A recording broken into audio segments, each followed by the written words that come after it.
គាត់មានអាយុ80ហើយគាត់មានរឹងនៅក្រោមផ្សិតក្នុងពោះលោកគ្រូហើយអត់បត់ជើងអត់នោមហើយថារៀបបន្តអីហ្នឹងតែឥឡូវឃើញអស់មិនតាន់អស់កន្លះលីបផងឥឡូវគាត់ងើបអង្គុយបាត់គាត់ចាស់ហើយគាត់អាយុ80ហើយគាត់ឈឺតែពេលឈឺ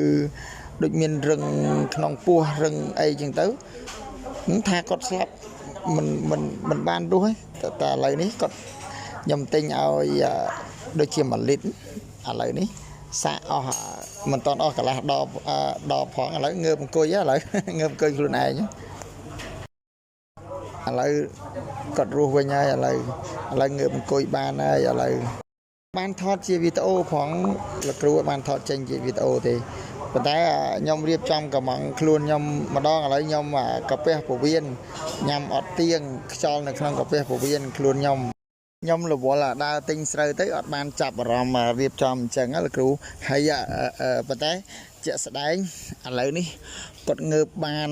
អង្គុយខ្លួនឯងបានហើយឥឡូវគាត់និយាយបានទៀតលបុនមកទោះគាត់នឹងហៅកូនចៅអស់ហើយហ្នឹងឥឡូវនេះអស់រយៈអស់ប្រហែលជាញ៉ាំបានប្រហែលជា3ថ្ងៃ2ម៉ោងមកឡាព្រា2ម៉ោងមកឡាព្រាអូយលោកគ្រូឲ្យដាក់ទៅដូចជាថ្នាំទឹកធ្លាក់លើមេឃអញ្ចឹងខ្ញុំសូមទេទៅលេខលោកគ្រូទី1ខ្ញុំបញ្ហាសុខភាពខ្លួនឯងហើយ